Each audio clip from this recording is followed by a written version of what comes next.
In the bottom right, though, hey, you know him, you love him. He's the man from Brazil and Team Liquid. He's Kelazhur.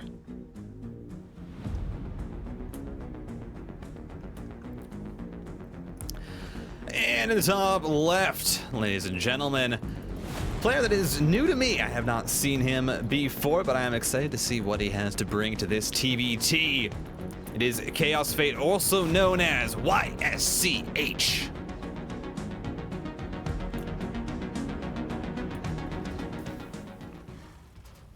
And I gotta say, that clan tag that team logo that he's got works really nicely on the ESO blue branding. Yeah. It's pretty slick, I will say.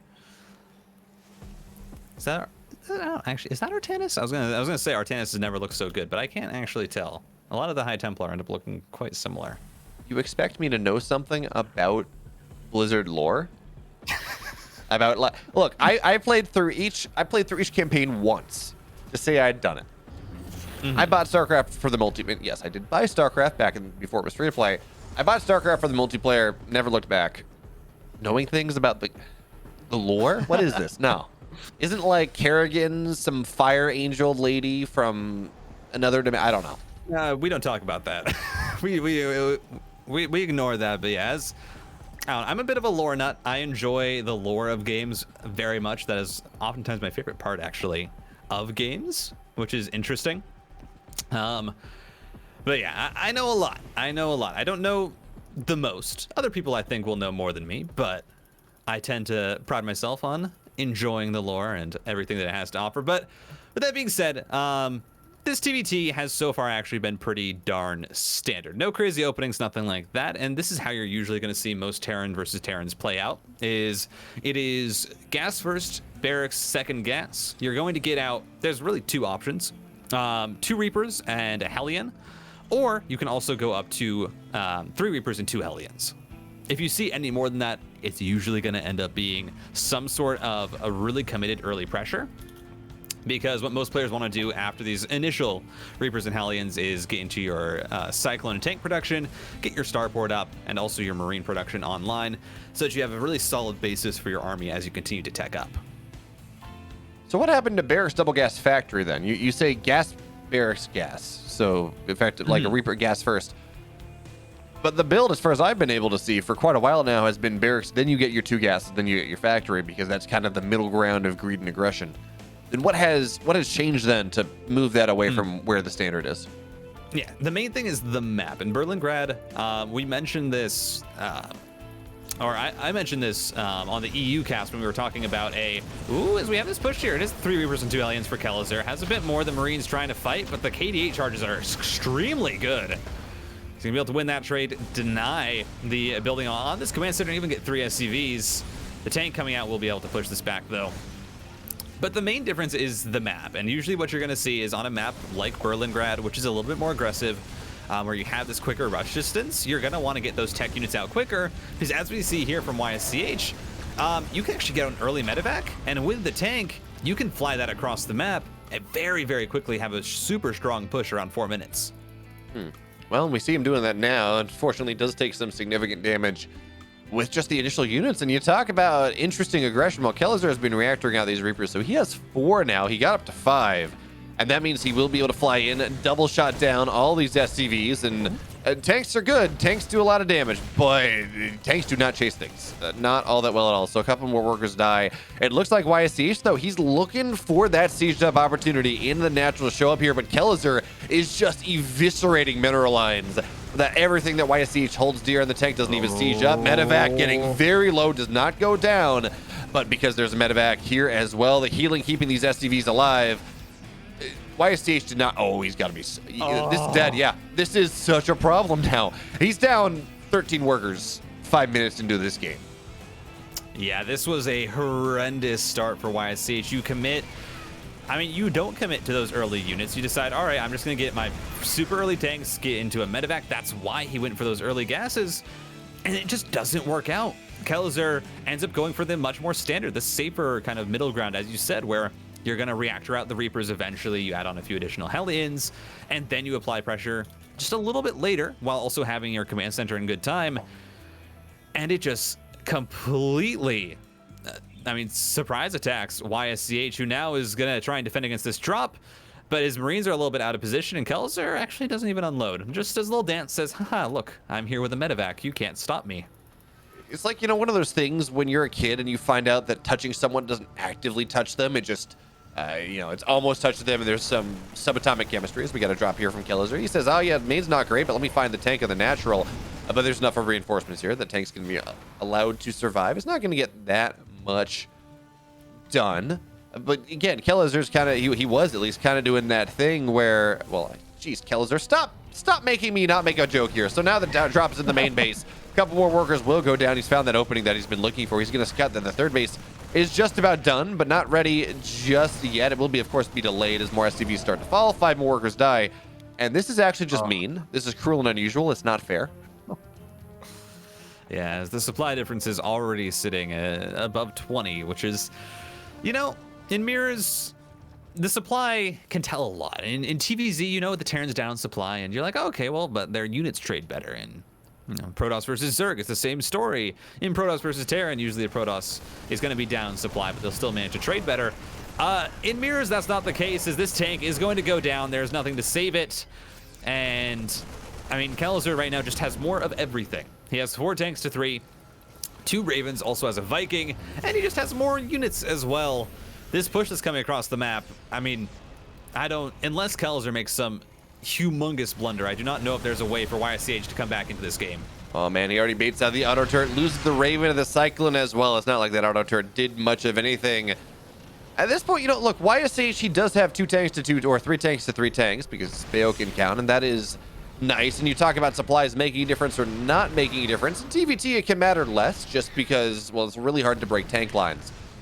But even still, this position that you talked about on Berlingrad is the reason that we do see aggressive options on this map more than any others. And the tanks don't quite have range to get in range of the siege turret, or of Stim just yet. Marines, they get dropped on top of this tank, and I think they don't. Oh no, okay, they will. Oh man, repair almost having it, but only 1 SCV brought just a little too late. Does not keep it alive. But importantly, Titan, Stim stays alive. Yeah, and that's so massive. This push, that tank position is where you see Stim get sniped so many times for these players. And that's why you start seeing Terran players sometimes put their barracks at the backside of these bases just so that Stim does not get sniped by that tank position. Luckily for YSCH, he holds on, and I think this is probably the best case scenario, is that Kelazhur makes the push and actually ends up not getting a ton of value from it. And so now as YSCH, you can take your third. You can start to try and macro back in this game. Sure, you're down 13 workers, but as you said, it's hard to break tank lines. It just buys you more time, the fact that Kelazhur went for that push and it didn't work out. That's true, but whether or not that push worked or didn't work, or even theoretically would work, doesn't work. In the game state, YSCH has taken so much damage that he's still down 14 workers, and even more importantly, arguably even more importantly, his upgrades are going to be much faster. We talked about in the last series how good a single upgrade deficit or a single upgrade lead could be in ZVZ, and the answer is kind of depends on what the upgrade is. That is not true in ZVZ, or that is not true in TVT whatsoever, is it, Titan? No. To give everyone a reference, tanks with +1 will take 2 shots to kill Stim Marines. So it's still a bit of trouble. Those Marines will survive for longer. As soon as you get +2, no matter the upgrades on those Marines, that is a 1 shot. Your opponent stims, their Marines will die within 1 shot of the tank. It is upgrades in this matchup. This is why you see players like Maru. Sometimes they will even forego stim and get their 1-1 upgrades beforehand if they're being pressured a lot and if their stim gets sniped. And they'll be able to stay in games just because those Marines, having that 1-1 early, fight so much better. They attack so quickly that having that upgrade means, a world of difference. Wait, Titan, you're telling me that Maru forgoes Stim if he gets his Stim sniped? Incredible. Never would have thought. Couldn't even countenance that being a thing, but even more importantly, just look at the supplies here. Kelazhur has such a sky lead that it's not something that YSCH is ever really going to be able to approach. The sieged up position with the tanks means that the command center is just permanently under threat, so you have to waste money there repairing. Yeah, maybe Kelazhur's not going to look to stim in because, it's still 5 tanks. 5-6 tanks. That's a terrifying force. but you start moving forward a little bit. You really start to inch forward. You get more tanks shelling away at the third base. You force it to lift. Vikings start to kill things. Meanwhile, Kelazhur has his fourth base. We got this run by is going to attempt something, but Kelazhur, he's got another army that could probably break YSCH back at home. So well, he's going to get 2 Marines. There's not much of anything. Stim's done. The army runs away. It's kind of dead here. And this third base, it has to get lifted. No, this third base may just be dead here. I don't know if the Vikings have enough DPS, but even still, it's not mining. 19 workers have died. This is, no, it's dead. Okay. 2 bases to 4. Is there anything, Titan? Is there anything that YSCH can do? I mean, at this point, I don't think even, as I said, Maru could come back from a position like this, and we've seen him come back from some pretty crazy stuff.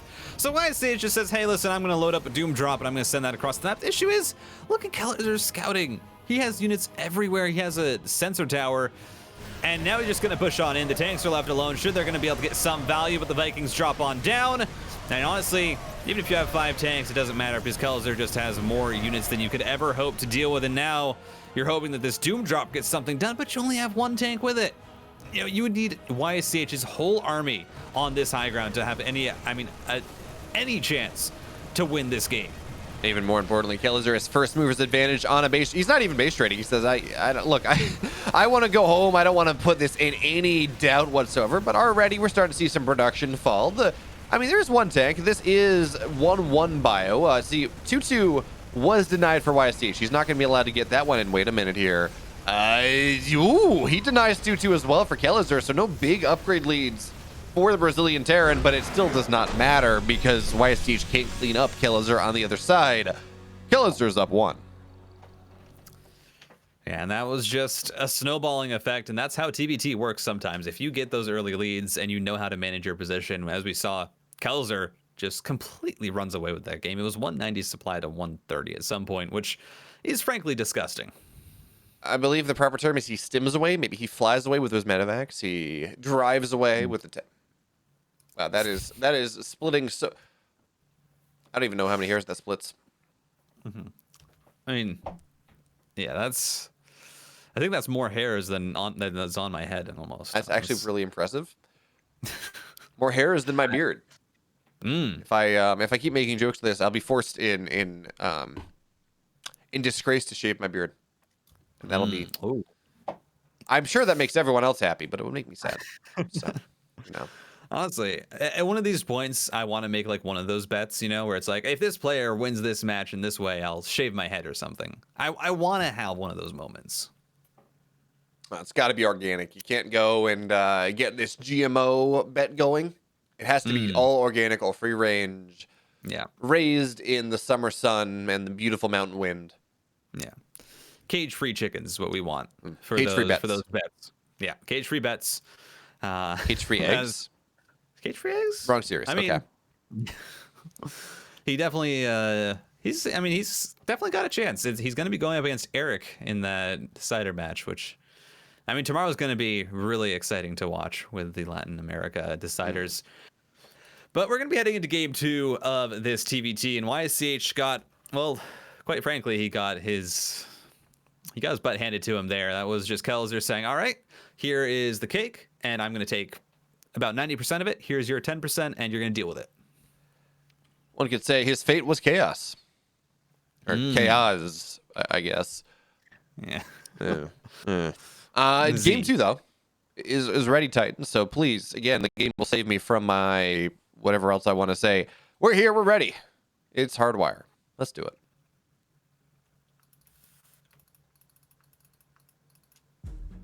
In the upper right. In the red. He is for Team Liquid. You've heard of him. He's Kelazhur.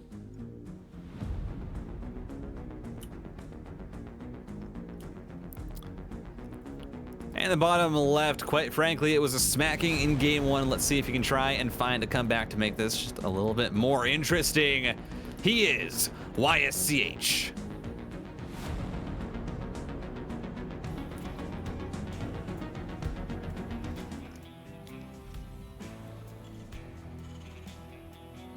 Have you had a chance now to look at the clan tag and tell me whether this is Artanis or not?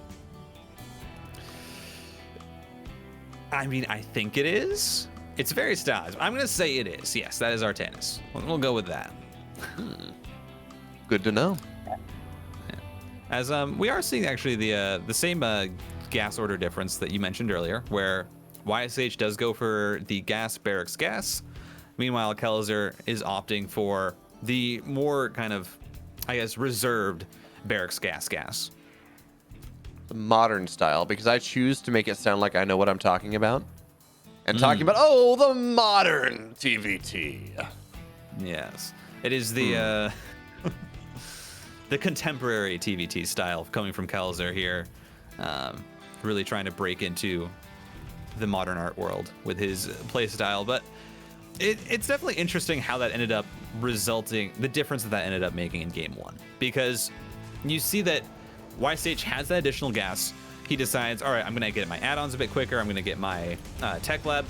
But because of that, he actually ends up cutting his Reapers and Hellions a bit sooner. And Kelazhur is good enough at micro that he takes full advantage of that, as we are going to have a bit of a Reaper battle. It's been a while since a good old-fashioned scuffle in the middle of the map. And, well, Kelazhur does win that by a single shot, so it's going to force his opponent to retreat. It's funny how we don't really see it anymore because gas first or really Reaper expands are not as common. But the amount of TVTs we've seen where one player they get the first shot on the Reaper, so the game is immediately over in their favor, is I'm glad we're not there in TVT anymore. I'm glad the meta has evolved. Players have figured out safer builds, and we're not just moving into these. Let me build Reapers. Let me build Reapers. Oh, I got the first shot. It means my fight snowballs. GG. But that has always been an opportunity here, as now we're going to see... Interesting. So the Reapers take the damage, but the Hellion, which of course does not regen, takes the damage for YSCH. Oh, good grenade, though. So now Kelazhur really does not have any aggressive options on the map. YSCH probably won't lose 10 workers before the 5-minute mark. And That's you know, gotta be good. I have a feeling that's going to be a good tiding here for our blue Terran. Usually it's pretty good not to lose workers that early, as his start port is going to be a bit later than that of his opponent, because he did opt for this early Cyclone that he will be adding on to his army that will be pushing out. 2 Reapers setting into the main, and really you're looking for scouting information. See if you can get a few workers, is always nice if you can. Ooh, nice snipe on that SCV before it heads on into the refinery. And should be able to get maybe 2 more here. Ooh. 3 SCV is not bad. YSCH making his displeasure known in game 2. He says, yeah, game 1, you killed 27 workers. 27 and a half workers, actually, but not this game. In fairness, though, Kelazhur's really going to have some damage opportunities. He's got Banshees on the way. Do we have any Cyclones? We got 1 for YSCH, so there is going to be that will force things away. And Kelazhur has not invested into Cloak, so it's not like he's going to get infinite damage because there's no detection. Yeah, I mean, this is definitely a very conservative Banshee that's just going to be used pretty much similar as an early Liberator would, but just for a little bit cheaper. Kelazhur with the bait and the Widow Mine just plays across the map, says, I know what you're going to try and do. Manages to get quite a bit of value there. That Cyclone now kind of out of the equation means that it's really just left up to this Marine count, which is not that high, and means that Banshee might have a bit more opportunities to find some damage. Maybe, we'll see. I mean, for now, Ravens are extant. They exist on this map as well. And that does, I mean, this detection doesn't really matter all that much in the context of this game. But the good news, unless, again, Kelazhur finds some insane amount of value, we're going to be able to go into the mid-game and figure out just how good YSCH is if he's allowed to play a game of StarCraft. I mean, again, losing that is a bit of a problem. Is the Marines are actually, there's not a lot of anti-air anymore. It is only 4 Marines. That's barely enough to deal with the Banshee. Auto turret gets dropped, and that should be the end of the Banshee. Okay, it does fall down, but a Reaper on the high ground now until it dies. It was almost looking really scary for Kelazhur, and he still found value. But, oh man, he almost killed it. That Reaper stays alive a little longer. There are lock-ons onto that third base, and that is a dead third base for the Blue Terran. Yeah, and that is never a situation that you want to be in. I mean, already the third CC for YSCH is actually so far behind that of his opponent. Kelazhur, again, he had a bit more economical opening. He's really just taking that advantage and running with it, because that's a third base on location. It's, additional barracks going down sooner than his opponent. He has... Now, I mean, he's catching up on Raven production. The only thing that YSCH has is he has an additional Raven. He also has that tank lead, but that's really not going to do too much until you decide to push across the map. And, well, YSCH doesn't look like he's in any position where he wants to push across the map, and these SCVs on the gas geysers are going to get cleaned up by the auto turret. 4 go down, and it's just, I mean, extra damage for Kelazhur. I was about to say, also YSCH is up 5 workers, but that's not really true anymore. Although it's interesting. I was really watching the worker counts as that happened. It's like, okay, well, you know, he loses 4 workers, but he's still up 3, just because I guess Kelazhur stopped building workers for a moment because, well, he was building other things, and there's only so much money to go around. But okay, now Kelazhur is going to bring himself back. Stim all the way, pretty evenly timed for both sides. eBay's as well, although YSCH only has 1. Okay, there's the second one. So his upgrades will be a little bit off sync.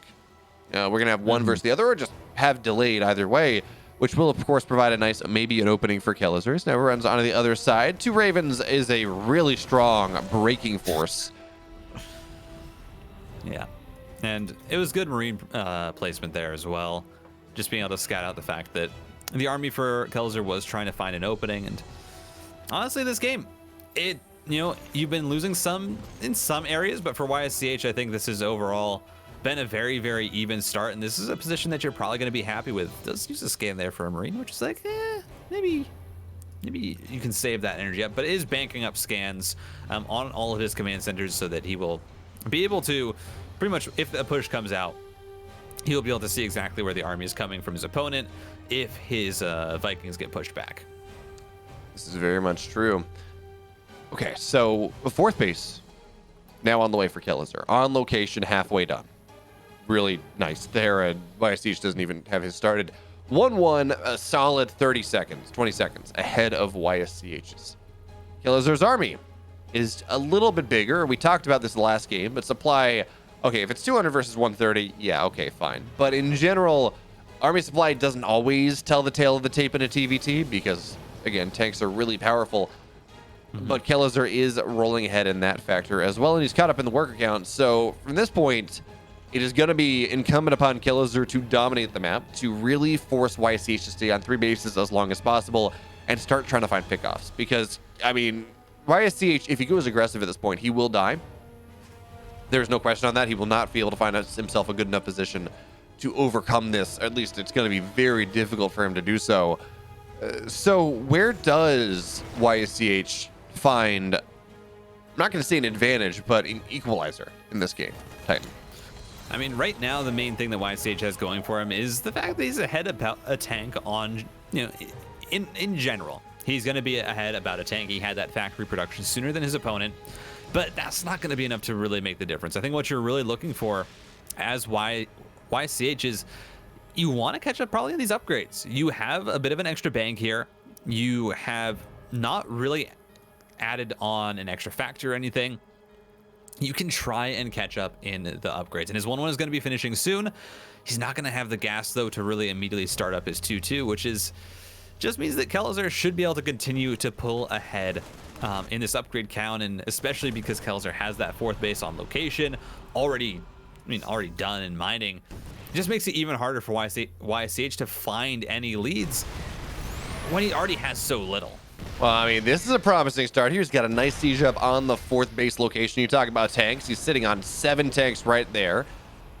But the Vikings find their way forward. It looks like in the meantime, that drop in the 3rd base is finding so much value. 17, 18 workers have died, and it's only tanks the YSCH has on the north side. Tanks, they're good. They hold positions. They don't really attack into positions all that well, especially when Kelazhur has Ravens. So 24 workers have died. They paid that price, and this drop gets cleaned up now, but now it's time for Kelazhur to chase down the army of YSCH on the middle of the map here. Auto turrets, they get dropped. Bio looking to stim in. Couple tanks, they get disabled, but look at this. Actually, no, the Bio, it's not fighting these tanks just yet. Fighting the auto turrets of YSCH. Not that it really seems to matter at the end of the day, but oh, for a second, I got scared, Titan. Those Marines, they vaporized. Yeah, I mean, even without the +1, the tanks just do so well, but the interference matrices are good. The auto turrets buy time, but it is not enough as Kelazhur has now his +2 armor started up. It's going to be quite delayed from his +1, but honestly, you're not that much worried about it because YSCH is also very much delayed on his upgrades. His 2-2 is going to be a while until it's done, and now YSCH is sending out a quadruple drop as Kelazhur moves across the map, and this timing, again, you're trying to go for these massive plays as the blue Terran. You need to try and find some sort of advantage, but it's going to be at the detriment of how many units you actually have available to defend. He's going to dive on top of the tanks here. Going to be able to snipe one and a second before he gets away. It's a good start as he's dropped onto the third base, and he's finding so much return damage. 20 workers die. Kelazhur still with a worker lead, though. Tank siege, but it's only one. Chaos Fate. You know, YSCH, Chaos Fate, that sounds like Doom to me. The Doom drop fighting so much value. The command center, the orbital, it dies as well. So now it's a 3-base Terran versus a 4-base Terran. Titan, well, we're going to have to see what happens with this burst. I was going to ask if YSCH has brought it back, but he's going to lose an orbital as well. I don't see a way that he keeps this one alive. Not with the Vikings there, unless Kelazhur just decides to not control his army, because that's what happened. He lost so many Marines to that, allowed the orbital to escape, and all of a sudden, Kelazhur can't push this ramp not all that easily, not losing that many Marines. The orbital is alive. Vikings are going to run forward, try to force it to land, do something interesting. But, okay, actually, it looks like it may just die anyways. This is this is the best position we've seen from YSCH for a while. As the Biostims in tries to knock the Liberator down, will be successful, but loses a lot of Marines in comparison. The third base does fall, but look at the flank. Oh, we got to be careful. Oh, setting it up. He can just dive on the single tank, though. Crazy a bit earlier, but now here we go. The tanks do need to siege up for YSCH as he's fighting just the Marines right now. He isn't even going to siege the tanks. He's just going to run all over Kelazhur's army, but he's going to lose so much for it. As the third base went down, he did manage to retain, quite a bit of his worker count, which is, I suppose, the one saving grace here. But even with that being said, you're now going to be down 2 whole upgrades, the armor and that +1 vehicle weapons that Kelazhur has over YSCH, now taking a 30 supply lead as he's reestablished his third. And that looked so good, but then the army on the north side, the flanking force, took 2 or 3 tank shots just running across, barely getting in range and vision range of where that tank was, which then meant that you don't get what you need. It does not work out nearly as well. And sure, being able to keep that base alive would have been great if it'd been able to land it, but the Vikings killed off the orbital, so now it is it's a 3-base Terran versus a 4-base Terran, because Kelazhur has been able to reestablish his third. I believe it's also an orbital back again. Yeah, there we go. It's an orbital back into it. And Kelazhur's getting ready for the late game already. We have Corvid reactors on the way. He's going to start building Ravens. I imagine he is. I don't know if he has it yet. We'll check. Yeah, he's on bonus starports now as well, and he's dropping to the main base. But Kelazhur's learned from last time. He's got army here already. Vikings knocking down all the medevacs, so really not a lot on loads. Auto turret doesn't really find much, though. And despite it feels like Kelazhur kind of being prepared for this, he's still going to take some damage from it. Still not quite as prepared as he was like. Is now the bio looking to filter on through this army. Stim City is a problem. So the Vikings are going to have to get landed. At the end of the day, he will get cleaned up. But Sim City, not kind to our Brazilian Protoss. Yeah, I mean, it was decent value for something that was scouted by that supply depot. Kelazhur not the quickest on that reaction. The Vikings not flying over as fast as he would like. But even with that being said, he's still able to clean it up. He takes some damage, but he has a 5th base that is on location. YSCH has, expanded back to 4 bases. He's at 70 workers. It's just that army that he lost cleaning up Kelazhur at his old third, he has not been able to replenish that, especially with the Doom drop now getting cleaned up as well. You're still down 30 army supply, and that is such a hard number to make up, especially when your opponent is going to be ahead in both Vikings and tanks. Oh, make matters worse, YSCH is about to lose this aggressive base he's trying to take, but Kelazhur kind of realizes, wait a minute, YSCH has never allowed me to move out on the map. Why would he allow that to happen right now? The backstab here once again. A ball of bio stimming on into the third base, but looks like this time Kelazhur should be able to react appropriately. I think the third base died on the backside anyways, dropped from the main base, but it's only 8 Marines, and while 8 Marines are nice, Kelazhur does have the upgrade lead, so his Marines, they should be able to rally out and deal with this fairly appropriately. Kelazhur, he's also on 5 bases. He's got a better economy. His army supply pretty heavily ahead. And look, Chaos Fate YSCH has not even started his +3 armor. So this Marine lead is going to be there for a good long while. Yeah, as that +3 armor is going to finish. You're going to look for another Doom drop. But again, you're going to go into the exact same spot that you went to before, which is right over that supply depot. And this time, it's as Kelazhur is looking to expand to a base there. This could be absolutely disastrous for YSCH. He's trying to buy time. He's trying to find these moves that will give him space. And, well, If Kelazhur moves out right now, this might be the space that he needs to get into the main to find some decent damage. And if he can not die to Kelazhur's push, or even better yet, force him to turn around, this is, I mean, this is exactly what YSCH needs. I almost feel like you just want to keep the Vikings there on the north side because YSCH is just making this its home. We're going to have to see, though, how much does a minute of game time cost? How much time has YSCH bought? As this drop looks like we'll eventually get cleaned up with the disables there on top of the tanks and the 3-3 Marines, cleaning all that up. But on the north side, actually, look at this. YSCH, he scanned out another base being made on location, and that one is one that he does force to cancel. But now Kelazhur, he's got a slim timing where YSCH, he knows, does not have much on the map. Now Kelazhur can look to try to maybe pin YSCH back home. But on a map as open as Hardwire is, man, Titan, YSCH has been doing such a good job of keeping Kelazhur just not able to kill him. Yeah, I mean, he's been doing a great job. The issue is it's been at the expense of his own units. As now trying to find this trade here is just going to lose out. Those tank shots are brutal. And you can just see that tank count, 6-14 ahead for Kelazhur. He has the air dominance as well. YSCH isn't even trying to catch up. He's just getting medevacs so that his Marines have more survivability. But then again, +2 is already done for Kelazhur's tank. Says, this takes advantage of the fact that there's a smoke screen there. Is going to stim on in. YSCH has to bring everything back, and it's back through the tank fire. As this is, I mean, this is looking like this might be the final push. YSCH needs to hold on here. Kelazhur is fighting into tanks, but breaks through the Marine line, and the flank can't be set up. Yeah, man, 3-3 Marines versus 3-2 Marines. It feels like one upgrade should not be as impactful as it is, but with how quick Marines fire again, with how much of a glass cannon they are truly paper. So it looks like YSCH, I assume this is just for another drop. Again, Chaos Fate, that sounds like Doom.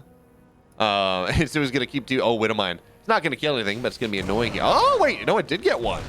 It was just wounded enough. So Medevac goes down, a couple Marines go down here. Kelazhur running forward, he disables all the tanks on the front line. So it really is all down to these Marines. And pop, the tanks, they die. That's 4 more down to make up for the fact that, well, it is still 13 tanks to 3. It's a big problem. The drop in the third base is doing what it can. SCV is actually getting pulled here to make it defensively happen. And there we go. Defensive tanks are a damn good thing. You don't even need Marines at this point, Titan.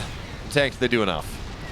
Yeah, I mean, Kelazhur just has such a massive tank advantage. He has 6 Ravens in the air. He has so many bases, currently already sitting at 7.